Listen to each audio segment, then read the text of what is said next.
ভিডিওটা ভালো করে দেখেন কিভাবে আমাদেরকে বোকা বানায়। আসলে জাদু বলতে কোনো কিছুই নাই, সব কিছু হলো গিয়া ব্রেন ওয়াশ। আমাদের ব্রেন কিভাবে ওয়াশ করে দেখেন।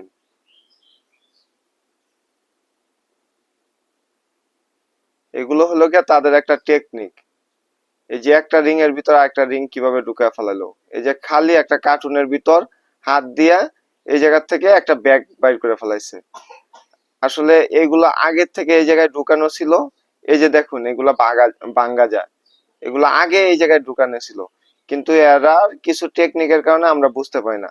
এই যে বিস্কুটটা অর্ধেকটা খায়া ফেলাইতেছে, ঠিক আছে, খাওয়ার পর দেখাইতেছে যে অর্ধেকটা খায়া ফেলাইছে, আবার জোড়া লাগায়া ফেলাইতেছে, কিন্তু বিস্কুটটা আগের থেকে এই জায়গায় আগলা আর প্লাস্টিক লাগানো। শুধু আমাদের চোখ ওয়াশ করতেছে। এই যে একটা স্কেল আর একটা বল, হ্যাঁ, স্কেলের উপর বলটা কিভাবে রাখে দেখেন, ম্যাজিক দেখাইতেছে দেখেন। দেখেন এই চিকন স্কেলের উপর কিভাবে বলটা রয়েছে। আসলে এটাও একটা ট্রিক। এই যে দেখুন স্কেলে এটা ডাবল পার্ট, যা সহজে এটার ভিতর রাখা যায়। দেখছেন একটা প্যারাক আঙ্গুলের ভিতর ঢুকাইয়া দিতেছে কিভাবে, দেখেন এটাও কিন্তু ব্রেন ওয়াশ। আসলে প্রকৃতপক্ষে এই প্যারাকটা এই সিস্টেম মতনই রাখছে। দেখেন এই যে দেখুন প্যারাকটা এই জায়গায় বেঁকানো, এটা এই সিস্টেম মতনই রাখছে শুধু আমাদের ব্রেন ওয়াশ করার জন্য। এই যে একটা পাখা, পাখা দিয়ে কি করে দেখেন ভাই, দেখেন এই যে পাখাটা আলাদা আলাদা ছিল কিভাবে একসাথে করে ফেলাইছে। আসলে পাখাটা এক সাইড থেকে খুললে আলাদা আলাদা হবে, আবার অন্য সাইড থেকে এই একই পাখা খুললে একসাথে হয়ে যাবে। এই যে চামিচ, চামিচ দিয়ে এখন নতুন একটা টেকনিক দেখাইতেছে যে চামিচ কিভাবে গলে গলে পড়ে যেতেছে। আসলে এটাও আমাদের আই ওয়াশ।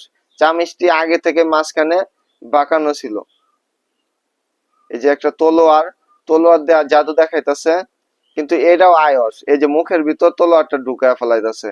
আসলে প্রকৃত পক্ষে উনি মুখের ভিতর তলোয়ার ঢুকাইতেছে না, ঠিক আছে, এই তলোয়ারটা ভিতরে টিপ দিলে ভিতরে জায়গা, এই যে ইঞ্চি টেপের মতো, ঠিক আছে ভাই। এই যে দেখুন খালি বক্স, খালি বক্সে কিচ্ছু নাই, এখন অনেকগুলা চকলেট বসে। আসলে এই বক্সের ভিতর দুইটা পার্ট ছিল, এক পার্ট খুললে খালি দেখা যায়, আরেক পার্ট খুললে ভরা দেখা যায়। এই যে টাকা দিয়ে কি জাদুটা দেখায় দেখেন। এই যে টাকারে কি করছে, 10 টাকারে 20 টাকা বানায় ফেলাইছে খুব সহজে। এখন বানায় ফেলাইছে 30 টাকা, 100 টাকা বানায় ফেলাইছে। এটাও হলো গিয়া একটা চোখের ধোঁকা, কারণ এই জায়গায় একটা না তিনটা নোট ছিল একসাথে। দেখছেন ভাই, দেখছেন ভাই, এইভাবেই কিন্তু জাদুকররা আমাদেরকে জাদু দেখায়। আসলে জাদু বলতে কোনো কিছু নাই, আমরা আর কি এগুলা দেখে খুব আনন্দিত হই। এগুলো সবই হলো গিয়ে মাইন্ডসেট, আগের থেকে মাইন্ডে সেট করা।